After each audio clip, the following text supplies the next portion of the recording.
Welcome to our channel. ఈ రోజు మనతో పాటు స్టోరీ టెల్లర్ రమగారు ఉన్నారు. నమస్తే రమగారు. నమస్తే జయ. రమగారు, లాస్ట్ వీక్ లో ఒక పెద్ద స్టోరీ చెప్పుకున్నాం, భలే ఇంట్రెస్టింగ్ అనిపించింది. ఈ రోజు కూడా అలాంటి పెద్ద స్టోరీ ఒకటి చెప్పండి. కీర్తిసేన అని ఒక అమ్మాయి కథ చెప్తాం. అయితే కాస్త అటు ఇటుగా ఇది చిన్న పతివ్రత కథ అని అనుకోవాలి. మామూలుగా పతివ్రతల కథలు అంటే మనం సతీ అనసూయ, సతీ సావిత్రి అలా చెప్పుకుంటాం. అంటే ఎక్స్ట్రీమ్ లిమిట్స్ దాటేసి వీళ్ళు భర్తల కోసం పాతివ్రత్యాన్ని అంటే తమ తాలూకు సౌభాగ్యాన్ని కాపాడుకోవడానికి మ్యాక్సిమం ట్రై చేసి చాలా కష్టపడి ఎంతో కష్టాన్నైనా ఎదుర్కొనే వాళ్ళ కథల్నే మనం వాళ్ళే పతివ్రతామ తల్లులుగా భావిస్తాం కదా. ఇది మరీ పూర్తిగా పతివ్రత అంటే అంత పెద్ద రకం ధోరణి కాదు, కానీ మామూలు అమ్మాయిలు తమ ఫ్యామిలీని నిలబెట్టుకోవడానికి చేసే ప్రయత్నాన్ని చెప్పిన కథ అనమాట. ఆసక్తికరంగా ఉంటుంది అమ్మాయి కథ. నాకు గుర్తుండి ఈ సంవత్సరం ఇంటర్మీడియట్ ఫస్ట్ ఇయర్కో సెకండ్ ఇయర్కో సాంస్క్రిట్లో ఈ లెసన్ పెట్టారు. ఇది బృహత్ కథలోని కథ, సంస్కృతంలో ఉంటుంది. సాంస్క్రిట్ తీసుకున్న వాళ్ళకి తెలుస్తుంది. పేరెంట్స్ ఎవరైనా స్టోరీ చెప్పి ఉంటే వాళ్ళకు కూడా తెలుస్తుంది. కథ ఇంట్రెస్టింగ్ గా ఉంటుంది, జనరల్ పీపుల్ కి తెలిసే అవకాశం లేదు. ఇది కథ అమ్మాయి పేరు ఏంటంటే కీర్తిసేన. కీర్తిసేన అనే అమ్మాయి ఒక వ్యాపారస్తుడు కూతురు. ఆయన చాలా ముద్దుగా గారాభంగా పెంచాడు. ఈ పిల్ల చాలా అందగత్తెట, చక్కగా ఉండేది. చక్కటి అమ్మాయి, మృదు స్వభావి, అంటే ఒకళ్ళు జోలికి పోయే లక్షణం లేదు అమ్మాయికి. తన పనేదో తనేదో చక్కగా బంగారు బొమ్మలాగా ఉండేది. అయితే వాళ్ళ నాన్న బాగా వెతికి వెతికి ఆ పిల్లకి అనురూపమైన పెళ్లి కొడుకుని వెతికాడనమాట. అందమైన చక్కగా కాలి పొడుగున్న పొడుగాటి అబ్బాయి, మంచి ఆజానుబాహువు, అటు పిల్ల అందమైన పిల్ల పక్కన మరింత అందంగా కనపడే పెళ్లి కొడుకు కోసం బాగా ప్రయత్నం చేసి చివరికి ఒక పెళ్లి కొడుకుని సాధించారు. సాధిస్తే ఆ పిల్లవాడికి తండ్రి లేడు, వాళ్ళ అమ్మ ఉంది. ఈ అమ్మ ఏంటంటే ఈవిడ కొంచెం గయ్యాళిదని ఊళ్ళో పేరు. కానీ ఒక పిల్లాడు కదా, వాడిని ఏదో కొంచెం చదువు విద్యాబుద్ధులు చెప్పించింది. వాళ్ళకి ఏవో వ్యాపారాలు ఉన్నాయి. ఉంటే సరే బాగుంది కదా, బాధ్యతలు లేవు, ఒకడే పిల్లాడు, ఏదో కొంత ఆస్తి పాస్తి ఉందని ఆలోచించి పిల్లవాడు అందంగా ఉన్నాడు, పైపెచ్చు పిల్లని ఇష్టపడ్డాడు. ఇవన్నీ ఇప్పుడు మన అందరూ ఆడపిల్లల తండ్రులు ఆలోచించే సహజమైన విధానంలోనే ఈ కీర్తిసేన నాన్న కూడా ఆలోచించి ఆ పిల్లకి పెళ్లి చేశాడు. పెళ్లి చేస్తే భార్యాభర్త అన్యోన్యంగా చక్క చిలక గోరింకాలే బాగా ఉండేవాళ్ళు.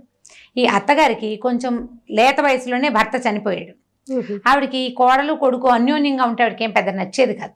పైగా సహజంగానే గయ్యాళి కొంత పోట్లాట కోరు, కయ్యానికి కాలు దువ్వే రకం, చుట్టుపక్కల వాళ్ళతో అసలు స్నేహాలే లేవు ఆవిడికి. ఈ పిల్లని ఆ భర్త బయటికి వెళ్ళంగానే కోడల్ని కాల్చుకు తినేది ఆవిడ.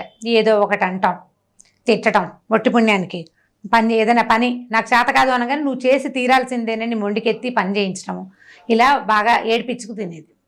ఈ అమ్మాయి పెద్దగా భర్తకి చెప్పేది కాదు. కానీ వాళ్ళ అమ్మ పాపం ఇంకెవరు లేరు అతనికి, తల్లి తప్ప, అమ్మకి అతనికి చెడగొట్టకూడదు అని బుద్ధిమంతురాలన్నమాట ఈ పిల్ల. బుద్ధిమంతుల లక్షణం ఏమిటంటే నాకు ఇబ్బంది వచ్చింది మీ అమ్మ వల్ల అని చెప్పి అమ్మకి గౌడికి పోట్లాట పెట్టకుండా ఉండటమే బుద్ధిమంతుల లక్షణం. సరే, ఆ లక్షణం ప్రకారం ఆ పిల్ల ఏం చేసింది, పొడితే పొట్టాడిందిలే. భర్త ఉన్నప్పుడు తను ఏమంటలేదు, భర్త తనతో చాలా బాగా ప్రేమగా ఉంటున్నాడు. ఇది ఆలోచించుకుని ఈ అత్తగారి దుష్కృత్యాలు ఎప్పుడు ఆ పిల్ల చెప్పల భర్తకి. కొన్నాళ్ళ తర్వాత ఏమైందంటే ఇతనికి అప్పుడు ఆ రోజుల్లో వ్యాపారాలు వేరే ఊళ్ళకి వెళ్ళి చేయటమే కదా. ఇక్కడ సరుకు అక్కడికి పట్టుకెళ్ళేవాళ్ళు, అక్కడ సరుకు ఇక్కడికి తెచ్చేవాళ్ళు. ఈ క్రమంలో ఇతనికి వాళ్ళ చుట్టాలంతా ఏదో ఒక వస్తువు బళ్ళ మీద వేసుకుని వలభి అనే ఒక నగరానికి వెళ్దామని, పక్కనుంది వల్లభ నగరం, వలభి అంటారు దాన్ని, అక్కడికి వెళ్దామని అన్నారు. అనేసరికల్లా ఈ వెళ్ళటము బాగా 2-3 నెలలు పట్టేస్తుంది. దూరం వెళ్ళి రావాలి కదా, 3 months 6 months కూడా పట్టేది. ఈ 3 నెలలు 6 నెలలు ఇతను ఉండకపోతే ఈవిడ తను ఏం చేస్తుందోనని భయపడి ఈ పెళ్ళి ఏం చేసింది, కీర్తిసేన భర్తకి చెప్పింది, మీ అమ్మ నన్ను చాలా అన్నిటికీ తిడుతూ ఉంటుంది, మా అమ్మగారు తిడతారు అంటే కొంచెం ముద్దుగానే చెప్పింది. గొప్పగా అంటే కంప్లైంట్ లా కాకుండా నువ్వు లేకపోతే నేను ఒక్కదాన్నే ఉంటే నన్ను ఇబ్బంది పెడుతుందేమోనని నాకు భయంగా ఉంది, నేను ఒక్కతనే ఉండలేను, నువ్వు వెళ్ళొద్దంది. అనేసరికల్లా ఇతను భార్యకి నచ్చ చెప్పాడు. అలా అంటే ఎట్లా వ్యాపారం, మనకి ఈ ఊళ్ళో ఉంటే మనకు నడవదు, ఇట్లా వ్యాపారాలు చేసుకోవాలి, నేను మా అమ్మకి చెప్తాను లేని వాళ్ళ అమ్మకి, అమ్మ నేను ఇట్లా 5-6 నెలలు వెళ్ళాలి, 3 నెలల నుంచి 6 నెలల దాకా పడుతుంది. ఈ అమ్మాయి మంచి కుటుంబంలో పుట్టిన పిల్ల, దాంతో స్నేహంగా ఉండాలమ్మా, నువ్వు స్నేహంగా ఉండాలి, గొడవలు అవి పెట్టద్దమ్మా, నేను తిరిగి వచ్చేదాకా నా భార్యను జాగ్రత్తగా చూసుకోమ్మా అని అన్నాడు. అనేసరికల్లా వాళ్ళమ్మ తెల్లబోయినట్టుగా మొహం పెట్టి, అదేమిట్రా అట్లా అంటావు, నేను ఎందుకు ఇబ్బంది పెడతాను, మన ఇద్దరికి గొడవ పెట్టడానికి నీ భార్య ఇట్లాంటి పిచ్చి మాటలు చెప్తోంది. చిన్నపిల్ల దానికి అలా అర్థం చేసుకుంది కాబోలు, తన మంచికే చెప్తాను కానీ నేను నీకు దానికి చెడు చేయాలని నేను అనుకుంటానా, నాకున్నది ఒకే కొడుకు ఒకే కోడలు అని ఇట్లా రకరకాలు మాట్లాడేసరికల్లా ఈ కుర్రాడు నమ్మేశాడు. అమ్మ మాట. తల్లుల మాటలు సహజం కదా, వాళ్ళ అమ్మ మాట ప్రతివాడు అమ్మ మాట నమ్ముతాడు. ఏమనుకున్నాడంటే భార్యే అమాయకత్వము, పైగా చిన్నప్పటి నుంచి వేరే ఊళ్ళో పెరిగింది, ఈవిడ ధోరణి ఆ పిల్లకి అర్థం కాక అపార్థం చేసుకుందని భావించి ఏం పర్వాలేదు మా అమ్మ నిన్ను బాగా చూసుకుంటుందని భార్యకి నచ్చజెప్పి వీడికి వస్తా వెళ్ళిపోయాడు బిజినెస్ కోసం. ఇక ఆ కొడుకు అటు వెళ్ళటం ఏమిటి, ఈవిడ కోడల్ని చావగొట్టి చెవులు మూసేసింది, కొట్టేసింది బాగా. తర్వాత పని వాళ్ళందరినీ మానిపించేసింది, ఇంట్లో అన్ని పనులు కోడలతోటే చేయించింది కొన్ని రోజుల పాటు. ఈ పిల్ల చిక్కిపోవటం మొదలుపెట్టింది, పని చేయొద్దు అంత పని. అక్కడి నుంచి ఏం చేసింది, ఈవిడికి ఒక చేటి ఒక స్నేహితురాలు ఉంది, ఎంతసేపు ఎప్పుడు వచ్చి వీళ్ళింటూనే ఉంటుంది. వీళ్ళిద్దరూ కలిసి ఏం చేశారంటే ఆ పిల్లని కాస్త ఒకరోజు ఒంటి మీద బట్టలు లేకుండా చేసేసి దాదాపుగా కొట్టి, వాళ్ళ ఇంట్లో ఒక నేలమాళిగ ఉందిట. నేలమాళిగ అంటే పాత రోజులు ఏంటంటే ధనం దాచుకునేందుకు నేలమాళిగలు ఉండేవి, మెట్లు దిగి అక్కడ కనపడేది కాదు, కనపడకుండా ఉండేది. దాన్ని ఇప్పుడు మన సినిమాల్లో చూపిస్తుంటారు, అట్లాంటి లోపలికి మనకదే మన సినిమాలో కూడా పాత సినిమాల్లో కనపడుతుంది, తలుపులాగానే ఉంటుంది, దాని లోపల ఇంకో ద్వారం ఉంటుంది అనమాట, భూమి లోపలికి ఉండేవి. ఈ నేల మంచాల కిందకి అక్కడ పెట్టేవాళ్ళు వాటి తలుపులు, కిందకి లోపలికి వెళ్తే అక్కడ ధాన్యము బంగారం అవి దాచిపెట్టుకునేవాళ్ళు. ధాన్యాల కంటే హెచ్చుగా బంగారము, గింజలు ఏవి విత్తనాలు, తర్వాత డబ్బులు, ఖరీదైన వస్తువులు, విలువైన వస్తువులు, పాత వస్తువుల్ని వాటిని కింద దాచిపెట్టేవాళ్ళు. ఆ నేలమాళిగలో ఉన్న డబ్బులన్నీ బయటికి తెచ్చేసి ఈ అమ్మాయిని ఆ నేలమాళిగలో పడేశారు. అయ్యో. రోజు ఏం చేసేవాళ్ళు, తలుపు తీసి ఒక చిన్న అంత మూకుడుతోటి, మట్టి మూకుడుతోటి దాంట్లో అంత అన్నం పెట్టి కిందకి వదిలిపెట్టేవాళ్ళు. చంపేయలేదు, చచ్చిపోయేలాగా చేశారు. అంతే అంతే అన్నం తిని గాలి వెలుతురు రాని చోట ఉంటే మనుషులు ఏం బతుకుతారు? కొద్ది 2-3-4 రోజులు గడిచేసరికి 2-3 రోజులకి ఆ పిల్ల ఏడ్చి మొత్తుకుంది, కానీ ఏమీ వినపడదు బయటికి. సరే ఏం చేసింది, ఆ చేతులు చీకటి అటు ఇటు చేతులు ఆడిస్తూ వెతుకుంటూ చచ్చిపోతానో ఏమిటో ఇక్కడ ఏమున్నాయో అని చేతులు ఆడిస్తుంటే అమ్మాయికి ఒక ఇంత ఇనుప వస్తువు కడ్డీ లాంటిది దొరికింది. గుణపం అన్నమాట, చిన్నది, మనం మొక్కలు తవ్వడానికి వాడుకుంటాను చూడు. ఒకవైపు తలవైపు పెద్ద లావుగా ఉంది, కొస కొంచెం పలచగా ఉండి పదునుగా ఉన్నట్టు తెలిసింది. మనం ముట్టుకుంటే మనకు కొన్ని వస్తువులు టోపోగ్రఫీ అర్థమవుతుంది కదా అది ఎలా ఉందో. ఆ అమ్మాయికి ఇదేదో తవ్వే సాధనం అని తెలిసింది. తను కూర్చున్న చోటే తవ్వడానికి అట్లా అట్లా అట్లా అట్లా తవ్వటం మొదలుపెట్టింది. తవ్వుతూ ఉంటే అంటే గోడని ఓ పక్కన కిందకి పడేశారు కదా, ఓ పక్క గోడను తవ్వుతుంటే ఆ మెల్లిగా ఆ ప్రాంతం అది ఎట్లా అయిందంటే ఆ అమ్మాయి తాలూకు పడక గదిలో ఒక మూలకి చేరింది. ఓహో. అటు నుంచి కొద్దిగా వెలుగు కనపడుతోంది అనమాట. మట్టి గోడలు కదా, పాతకాలంలో సిమెంటు ఇటుకలు లేవుగా, మట్టి గోడలు ఉండేవి. ఈ అమ్మాయి ఏం చేసింది, తవ్వి తవ్వి తవ్వి శబ్దం వస్తున్నట్టు తెలియకుండా మెల్లిగా తవ్వి 2-3 రోజులకి మొత్తానికి తన బెడ్రూమ్లోకి చేరింది. ఓహో. చేరేసరికల్లా ఏమనుకుంది, కొద్దిపాటి వెలుగులో రాత్రిపూట చేరిపోయింది లోపలికి. నిదానంగా ఏం చేసింది, తనవి కొన్ని బట్టలు కొంత బంగారము తీసుకుంది. బోల్డ్ అంత ఆస్తి ఇచ్చేట వాళ్ళ నాన్న పిల్లకి, ఎంత బంగారమో ఎన్ని వస్తువులు, ఒకతే పిల్ల చాలా ఇచ్చాడు. సరే కొంత బంగారం కొన్ని బట్టలు తీసుకుని బయటకు వచ్చింది. బయటకు వచ్చాక ఏమనిపించిందంటే, నేను రోడ్డు మీద ఈ రకంగా తిరిగాను అనుకో, నేను స్త్రీని, నన్ను కనిపెట్టేస్తారు, ఫలానా వాళ్ళ కోడలు నన్ను తెలిసిపోతుందని ఏం చేసింది, తన బట్టలు వదిలిపెట్టేసి భర్త బట్టలు తీసుకుని బంగారం తీసుకుని ఆ బట్టలు వేసుకుని మగవాడి వేషధారణతో, అప్పుడు మగవాళ్ళకి ఆడవాళ్ళకి చిన్న చిన్న తేడాలు ఉండేవి. స్త్రీలు వేసేది, మగవాళ్ళు అయితే చొక్కాలు లాంటి షరాయి లాంటివి వేసుకుంటారు కదా, ఓ పంచ కట్టుకుని నడుముకి పైన ఒక చొక్కా లాంటిది, నెత్తికో తలపాగా పెట్టుకుని బంగారం పట్టుకుని వెళ్ళిపోయింది బయటికి. వెళ్ళిపోయి ఏం చేసింది, బాగా కొంత దూరం నడిచాక ఏమనిపించింది, ఎక్కడో చోట ఉండాలి, భర్త వచ్చేదాకా ఉండాలి. తండ్రి దగ్గరికి వెళ్ళటానికి అమ్మాయికి మనసొప్పల.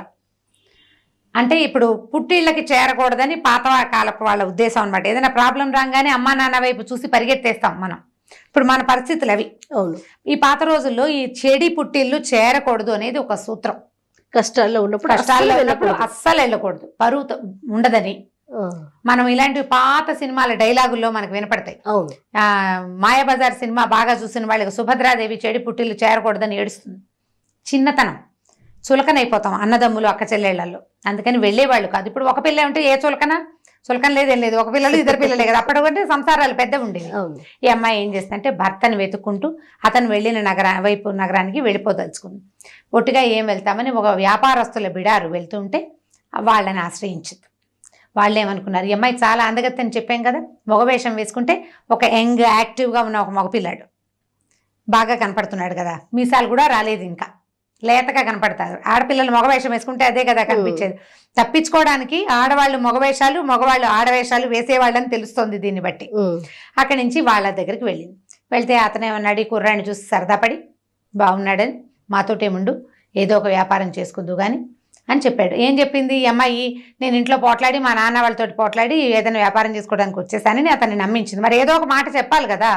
సరే వాళ్ళ దగ్గర వెళ్తుంటే ఏమైంది, వెళ్ళే దారిలో వాళ్ళు ఏం చేశారంటే మెయిన్ రోడ్ల మీద వెళ్ళాల, మెయిన్ రోడ్స్ మీద వెళ్ళలేదు. మెయిన్ రోడ్డు మీద వెళ్తే ఏమవుతుంది, సుంకాలు పడిపోతాయి, ట్యాక్సెస్ పడతాయి బాగా.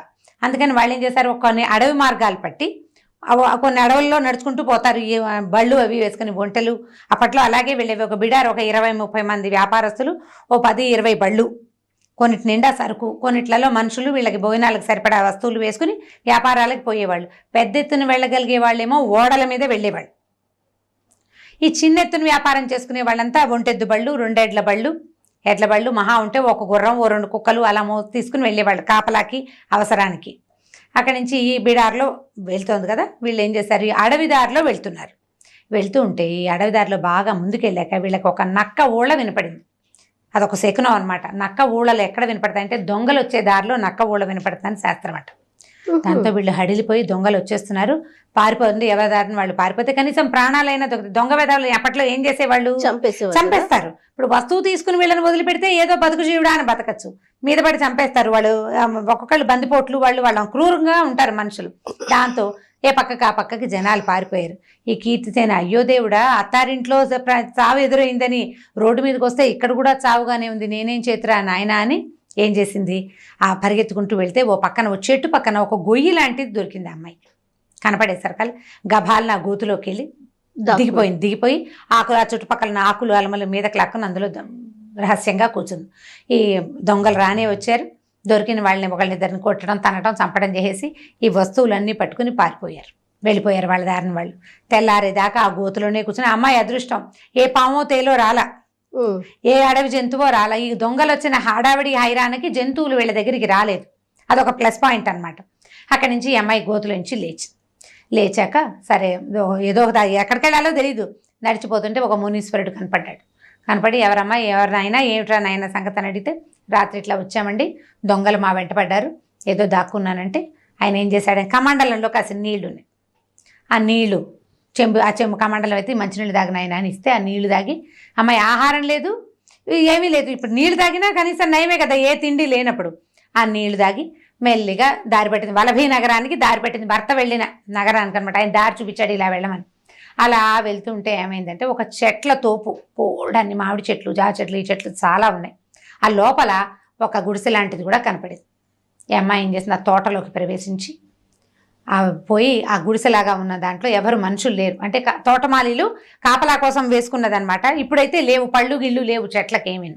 ఈ లోపల పోయి కూర్చుని ఏం చేసింది, ఈ ద్వారానికి లోపల ఎవరి రాకుండా, అంటే జంతువులు రాకుండా అడ్డకట్ట వేసేసి కూర్చుంటే ఏమైంది, పెద్ద దబదబా గునుగున అని రకరకాల చప్పుళ్ళు వినపడుతున్నాయి, నేల అదిరిపోతుంది, ఎవరో వస్తున్నారు లోపలికి. ఆ వస్తుంటే ఆ వచ్చింది ఎవరని ఆ తలుపుకున్న కంతల నుంచి చూస్తుంటే అమ్మాయికి ఏం కనపడిందంటే ఒక రాక్షసి, మంచి కూరలు, బ్రహ్మాండంగా ఆడది, పెద్ద ఎత్తుగా ఉంది, బ్రహ్మాండమైన పర్సనాలిటీ, చిట్టి పొట్టి పిల్లలు ఉన్నారు 5-6 దాని దగ్గర, రాక్షసి పిల్లలు, తల్లి రాక్షసి పిల్ల రాక్షసులు గుంపంతా వస్తుంటే ఓ నాయన, వాళ్ళ దగ్గర నుంచి అత్త దగ్గర నుంచి తప్పించుకున్నా, దొంగల దగ్గర నుంచి తప్పించుకున్నా, ఇక్కడ దొరికిపోయేలాగా ఉన్నాను, ఈ రాక్షసి తప్పకుండా నన్ను తినేస్తుంది, ఇంకేముందిరా దేవుడా అని ముడిచిపెట్టుకుని కూర్చుంది. ఈ లోపల ఏమైంది, పిల్లలు అమ్మ ఏమైనా పెట్టవే ఆకలిస్తుంది అని ఈ రాక్షసి పిల్లలు అడుగుతుంటే ఆవిడ ఆ రాక్షసి కళ్ళ నీళ్ళు పెట్టుకుని, ఏం చేయండి నాయన, ఊరంతా తిరిగి వచ్చాను, ఎక్కడా దొరకలేదు మనకు ఆహారము, అయితే నేను ఇవాళ ఏం చేశానంటే మన బేతాళ నగరానికి వెళ్ళానంటే రాక్షసులందరికీ ఉండే రాజు అనమాట, ఢాకినీ నగరం ఏదో అంటారు దాన్ని, అక్కడికి వెళ్ళాను. అయితే బేతాళుడు నన్ను నువ్వెవరు ఏమిటని అడిగితే నేను మన సంగతి అంతా చెప్పాను, మన వంశవృక్షం చెప్పింది అనమాట రాక్షసి, ఫలానా వాళ్ళ అమ్మాయిని, ఫలానా వాళ్ళ మనవరాలు, ఇంకోళ్ళ మేనగోడల్ని అలా అయినంతా చెప్పింది. నా వంశవృక్షం అంతా విని నువ్వు చాలా గొప్ప జాతికి చెందిన రాక్షసివి, నీకు ఆహారం దొరకపోవడం కడు శోచనీయమైన సంగతి, కాబట్టి నువ్వు ఒక పని చెయ్యి, ఒక 10 రోజులు, ఒక 1 రోజులు ఓపిక పట్టు, ఈ 1 రోజులు ఓపిక పడితే వసుదత్తుడని ఒక రాజున్నాడు, ఇప్పుడు ఈ అడవి ప్రాంతానికి రాజు, అతను ఒకసారి వేటకి అడవిలోకి వస్తే చెవిజొచ్చు పాము అనే ఒక పురుగు, అది మనుషులు ఎవరైనా కనపడితే జంతువులకు కూడా చెవుల్లో దూరుతుందిట ఆ పాము, చెవిలో దూరే పాము. మన దగ్గర కూడా రోకల బండ ఏదో పురుగు ఉండేది జయ, బయట పడుకుంటే రోకల బండ పురుగు చెవిలో దూరుతుందని చెప్పేవాళ్ళు. సన్నగా మెలికలు తిరుగుతుంది. దాని పేరు అదే అనిపిస్తుంది. ఆ పాములు చెవిలో దూరతాయని చెప్పారు.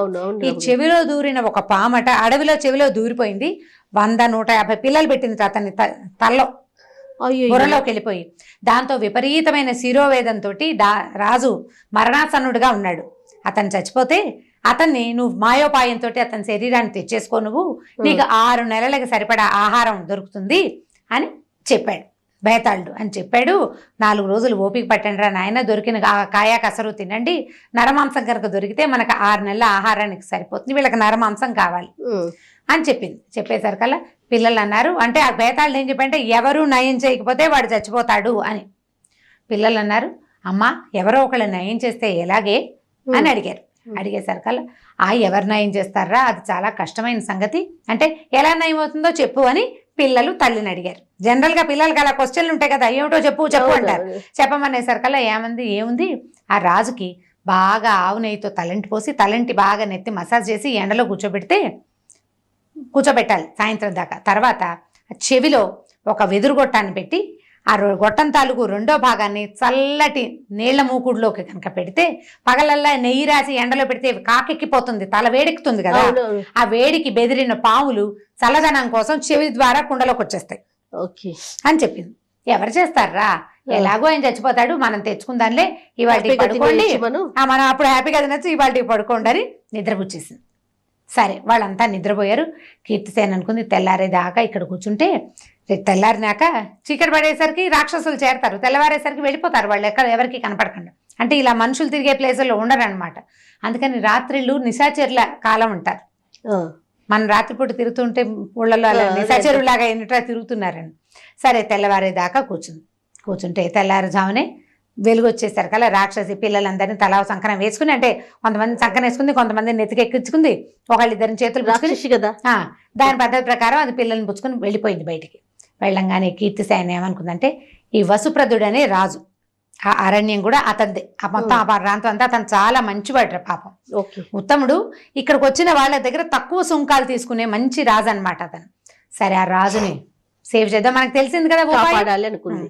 అక్కడి నుంచి అడవుల నుంచి నడుచుకుంటుంటే ఆమెకు ఒక పల్లెవాడు కనపడ్డాడు. పల్లెవాడు కనపడితే ఎవరినైనా ఇక్కడి నుంచి వస్తున్నావు, ఏ పక్క నుంచి వస్తున్నావు, రాత్రిళ్ళు ఒక రాక్షసి తిరుగుతుంది ఇక్కడ, మేము ఎవరం రాత్రిళ్ళు ఇక్కడ ఉండము, ఈ పొలం మాదే కానీ, అంటే ఆ ఇల్లు ఎందుకులే, వీళ్ళ ఇంట్లో మనుషులు ఎందుకు లేరంటే ఈ రాక్షసి పిల్లలు ఉంటారు కాబట్టి.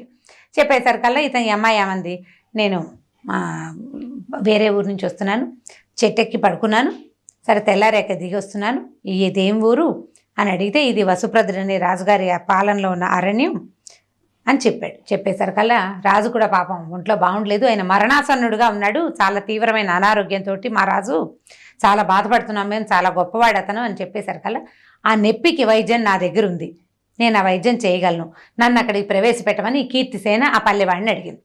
పల్లెవాడు అన్నాడు, నేను కూడా రాజును చూడబోతున్నానమ్మా, నాయన నువ్వు నాతో పాటు రా, కుర్రాడు కదా, అబ్బాయి వేషంలో ఉన్నాడుగా. సరే ఈ కుర్రాడిని వెంబడి పెట్టుకుని ఆ పల్లెవాడు రాజుగారి బిడాలం వైపు ఎక్కడో వేసుకున్నారు, ఒక టెంట్ లాంటిది ఉంది, ఆయన కొంచెం చల్లగా ఉంటుందని కాస్త అడవి వైపుకి తీసుకొచ్చారన్నమాట. తల పగిలిపోతుంది వేడికి, లోపలేదో హీటు, అదేమిటో ఆయనకి తెలీదు, నొప్పి. సరే చాలా తీవ్రమైన బాధలో ఉన్నాడు, జ్వరం కూడా ఉంటుంది ఆయనకి. సరే ఈ కుర్రాడిని తీసుకెళ్ళేసరికి అలా పల్లెవాడు ఏం చేశాడు, సైన్యాధ్యక్షుడి దగ్గరికి వెళ్ళి ఈ కుర్రాడికి వైద్యం తెలుసుట, వాళ్ళ తాత ముత్తాత వైద్యులట, రాజుగారి తలనొప్పికి వైద్యం చేయగలను అంటున్నాడు, ఏదో ఒక ప్రయత్నం చేస్తాం, మామూలుగా నమ్మకూడదు, లెక్క ప్రకారం అయితే నమ్మరు. ఇప్పుడున్న పరిస్థితి ఏంటి, ఏ గచ్చాకు పుచ్చాకు వైద్యమైనా సరే చెప్పలేం కదా, ఏదైనా జరగచ్చు, ఏ పుట్టలో ఏ బాగుందో ఏదో ఒకటి తగ్గాలి మనకి. మనం కూడా చూడండి అనారోగ్యాలు వస్తే అన్ని ట్రయల్స్ వేసేస్తాం. ఆ అన్ని ట్రయల్స్ లో భాగంగా ఈ కీర్తిసేన మగవేషంలో ఉన్నదాన్ని రాజుగారి దగ్గరికి ప్రవేశపెట్టారు. ఇది చక్కగా అందంగా కనపడిన కుర్రాన్ని చూసేసరికల్లా ఆయనకి నచ్చాడు, చాలా బాగా నచ్చి, నాయన నువ్వేం చేయగలవంటే, చీకటి పడిపోయిందండి, ఇప్పుడు ఈ పగలల్లా నడిచి కదా అక్కడికి చేరింది అమ్మాయి, చీకటి పడిపోయింది, ఇవాళ కాదు వైద్యం రేపు చేస్తాను, నెయ్యి తెప్పించండి అని చెప్పి నెయ్యితోటి చక్కగా ఆయన నెత్తికి నూనె రాసి బాగా మసాజ్ చేసి, ఆ నెయ్యి తగిలేసరికి వేడి కొంచెం తగ్గుతుంది. మామూలుగా మనకి కణతలు అవి నొప్పులు వస్తాయి, కథలోనే వైద్యం చెప్తున్నాను చూడండి, కణతలు నొప్పి వస్తాయి, ఇక్కడ టక టక టక కొడుతుంటుంది నొప్పి, పేరు నెయ్యి రాసుకోమంటారు మా వాళ్ళు. నెయ్యి పేరుకుంటుంది కదా, పేరుకున్న నెయ్యి కొంచెం తీసి బాగా ఇట్లా మసాజ్ చేస్తే తలనొప్పి తగ్గుతుంది, కాక తగ్గుతుంది లోపలదని చెప్తారు. ఈ రాజుకు తల మసాజ్ చేసేసరికి ఆయన కొంచెం కాస్త తలనొప్పి తగ్గి నిద్ర పట్టింది. అందరూ సంతోషించారు. ఇప్పటిదాకా అసలు నిద్ర పట్టడమే లేదు, ఆయనకి నిద్రే లేదు ఆ తలనొప్పితోటి. అక్కడి నుంచి మర్నాడు పొద్దున ఏం చేసింది, వాళ్ళు కుర్రాన్నేమో చక్కగా తీసుకెళ్ళి స్నానం సంధ్య చేయించి పడుకునేటానికి ఆ వనరు కల్పించారు. ఎవరికి చెప్పకుండా, మరి వేషంలో ఉంది కదా, నా పని నేనే చేసుకుంటానని తన దారిని తను పోయి పడుకుంది. ఏదో తిన్నది, నిద్రపోయింది. మర్నాడు తెల్లారాక రాజుగారిని తీసుకొచ్చి ఎండలో కూర్చోబెట్టింది. మళ్ళీ కొద్దిగా నెయ్యి తెప్పించి మర్దన చేయించింది. బాగా మర్దన చేశారు. ఈ ఎండకి కూర్చుని కూర్చుని కూర్చుని కూర్చుని సాయంకాలం అయ్యేసరికి ఆయనకు శోష వచ్చింది. కానీ చల్లబడంగానే ఈయన్ని నీడలో కూర్చోబెట్టి చెవిలోకి ఒక వెదురు గొట్టం పెట్టించింది. ఈ గొట్టం తాలూకు కొస ఒక చల్లటి నీటి కుండలో ఏం చేశారు, మూకుడు పెడతారు, మూత ఉంటుంది కదా, ఆ మూకుడుకు వచ్చి ఇల్లు కొట్టించి ఈ గొట్టం తాలూకు కొస అందులోకి పెట్టింది అనమాట. బయటికి రాకూడదు మళ్ళీ ఆ పురుగులు. అక్కడి నుంచి ఒక 10 నిమిషాలు అయ్యేసరికల్లా రాజు తల్లోంచి ఏదో పాకుతున్నట్టుగా తెలుస్తోంది ఆయనకి. ఈ చెవి ద్వారా లోపలికి ఉన్న మొత్తం 100, 150 చిన్న చిన్న లుకలకలాడుతున్న పావులన్నీ కుండలోకి వచ్చేసింది. ఈ కుండను మూత పెట్టించారు. కాసేపటికి తలనొప్పి తగ్గిపోయింది నాకు అన్నాడు ఆయన. తలలో నొప్పి లేదు, తల తేలికిచ్చేసింది. అక్కడి నుంచి కీర్తిసేన ఏం చేసింది, ఆయనకి కాస్త పళ్ళరసం, కొద్దిగా నెయ్యి అవి తాగడానికి ఇచ్చింది. నెయ్యి కాస్త నెయ్యి తాగేసరికల్లా ఏమవుతుంటే కూల్ అవుతుంది శరీరం. అక్కడి నుంచి పళ్ళరసం అవి తాగి ఆయన బాగా రిలాక్స్ అయిపోయాడు. పోయి పడుకున్నాడు. పడుకున్న తర్వాత దీనికేమో ఒక వాసన గట్టిచ్చేసింది కుండని. మర్నాడు పొద్దున ఆ కుండలో ఉన్న పాములు చూసి నిర్ఘాంతపోయారు జనం అంతా. అవన్నీ రాజుగారి తలలో ఉన్నాయి, ఇంతంత పాము పిల్లలు. అక్కడి నుంచి రాజుగారు అయితే అప్పుడే ఏం చెప్పాడంటే, నా తలనొప్పి తగ్గించు, నీకు అర్ధరాజ్యం ఇస్తానని చెప్పాడట. ఈ అమ్మాయికి వెంటనే అర్ధరాజ్యం ఇచ్చేసేయండి, కీర్తిసేనుడికి అర్ధరాజ్యం ఇచ్చేస్తామన్నారు అబ్బాయికి. అనేసరికల్లా వద్దు మహారాజా, నాకు అర్ధరాజ్యం ఎందుకు, నేనేం చేసుకుంటాను, ఏదైనా చిన్నది ఇవ్వండి అంటే ఒక గ్రామము కొంత సంపద ఇచ్చారు. ఇస్తే ఈ అమ్మాయి ఏమంది, నేను ఇప్పుడే వెళ్ళనండి, కొంతకాలం నేను ఇక్కడే ఉంటాను, నాకు ఇచ్చిన సామానంతా మీ దగ్గరే ఉంచుకోండి, నాకు మీరు ఇచ్చినవన్నీ గిఫ్ట్లన్నీ మీ దగ్గరే పెట్టుకోండి, నాకు ఇప్పుడు వద్దు, నేను వెళ్ళేటప్పుడు తీసుకెళ్తాను, నన్ను ఇక్కడ ఉండనివ్వండి అని చెప్పింది. సరే వీళ్ళు ఏం చేశారు, ఓ ఇల్లు బస ఏర్పరిచారు. రాజును రక్షించినందుకు ఇది కూడా ఇంకో రాజు కింద ట్రీట్ చేస్తున్నారు అనమాట. హాయిగా అమ్మాయి ఇక మిగిలిన వాళ్ళు ఎవరిని లోపల రానివ్వకుండా తన స్నానపానాది కార్యక్రమాలన్నీ తనే చేసుకుంటూ హాయిగా తన దారిని తను ఉండడం మొదలుపెట్టింది. ఒక 1 నెల రోజులు 2 నెలలు అట్లా టైం గడిచింది. ఈ గడిచిన తర్వాత ఏమైంది, వలభీ నగరం నుంచి బోళ్ళంతమంది వర్తకుల బిడారు వచ్చిందని వార్త వచ్చింది. ఈ అమ్మాయి ఏం చేస్తుంటే ఆ బిడార్ దగ్గరికి వెళ్ళింది. బిడార్ దగ్గరికి వెళ్ళి ఆ భర్తను చూసేసింది, వెళ్ళింది బాగా లోపలికి వెళ్ళి చూసింది అనమాట. చూస్తే అతను ఎక్కడున్నాడో వెతుక్కుంటే అతను కనపడ్డాడు. దగ్గరికి వెళ్ళేసరికల్లా అతను ఈ అమ్మాయిని గుర్తుపట్టేశాడు, ఇది మగ వేషంలో ఉన్నప్పటికీ. భార్యను గుర్తుపడతాడు, మిగిలిన వాళ్ళు ఎవరికి ఇది అమ్మాయి అని తెలియదు కదా. అక్కడి నుంచి ఇదేమిటి ఈ వేషంలో ఎందుకున్నావు, ఇక్కడికి వచ్చావేమిటి, నువ్వు ఎందుకు ఈ వసంత నగరానికి వచ్చావని అడిగాడు. అడిగితే ఈ అమ్మాయి జరిగిన కథ అంతా చెప్పింది భర్తకి. మా అమ్మ ఇట్లా చేసింది, నేను అక్కడి నుంచి పారిపోయాను, ఇలా ఒకటి స్టెప్పులు దాటుకుంటూ ఈ స్టెప్కి చేరానని చెప్పింది. చెప్పేసరికల్లా అక్కడి నుంచి ఇద్దరు కలిసి రాజుగారి దగ్గరికి వెళ్ళారు. వెళ్తే ఆ అమ్మాయి తన అత్తగారు తన మీద చేసిన దురాగతాన్ని రాజు సన్నిధిలోనే చెప్పింది. ఈయన వాళ్ళ అత్తగారిని తెప్పించి ఆవిడకి ఏవో ఒక శిక్ష ఇచ్చి దానికి సహాయం చేసిన చేటికి కూడా కొంత శిక్ష వేసి, ఈ అమ్మాయిది తన దగ్గర ఉంది కదా ఆ గ్రామము, ఆ నగలు, బంగారం అంతా ఈ పిల్లకి అప్పచెప్పారనమాట. తర్వాత అమ్మాయి భర్త హాయిగా ఉన్నారు. ఆ అమ్మాయి ఏంటంటే తన భర్తని వదిలే ప్రయత్నం చేయకుండా, అంటే వీళ్ళతో ఎవరు పడతారు, ఈ అత్తగారితో గోలా, ఈ మొగుడు ఎందుకు నాకు అని పుట్టింటికి వెళ్ళిపోకుండా భర్తని కలుసుకోవాలనే వచ్చిన ప్రయత్నం వల్ల ఇవన్నీ దాటుకుంటూ మంచి ప్రాస్పరిటీని సాధించిందని చెప్పడం కోసమే ఈ కథ చెప్పాడనమాట. ఆ లైన్లో చెప్తుంటారు కదా, భర్తని అనుసరించి ఉండాలి, భర్త కోసమే ప్రయత్నం చేయాలి అంటే ఒక చిన్న రకపు పాతివ్రత్యమే కనపడుతూ ఉంటుంది మనకి. పాతకాలం పతివ్రత కథ కాకుండా మీడియం సైజు పతివ్రత కథ అనమాట. మరీ లెంగ్దీ కథ కాదు, ఈ కథ ఇంట్రెస్టింగ్ గానే ఉంది, స్లోగా నారేట్ చేస్తే చక్కగా అర్థమవుతుంది. మామ్స్ కోసమే రమ్మగారు, పిల్లల కోసం అయితే కాదు. చాలా బాగుంది కథ, అద్భుతంగా ఉంది. చిన్న చితక కష్టాలు కూడా మనం అంటే చిన్నవి కాదు, ఇది పెద్దదైతే ఏమిటి, రేపటికి తీరదా ఇది, అది పెద్ద కష్టమైనా తీరాల్సిందే కదా, తీర్చుకోవాల్సిందే. రోజులు గడిచేసరికల్లా ఎంత పెద్దదైనా పలచబడిపోతుంది, ఎంత పెద్ద కష్టమైనా పలచబడిపోతుంది. ముందుకెళ్ళాలి కదా జీవితంలో, మనం దాన్ని పలచన చేసుకుంటూ సాగిపోవాలని పిల్లలకు చెప్పడానికి కథ ఇంట్రెస్టింగ్ గా ఉంటుంది. ఇందులో ఉన్న సారాంశం తల్లులు అంటే ఆడవాళ్ళు అర్థం చేసుకోవాలి. ఏదైనా అమ్మాయి సాహసంగా నిర్ణయం తీసుకుని చేసింది, మనం కూడా జీవితాన్ని ఏంటి ఇలాంటి సాహసం కాకపోతే ఇంకోలాంటి సాహసం మన టైంకి తగినది అంతే. రైట్, చాలా బాగుంది రమ్మగారు. నమస్తే.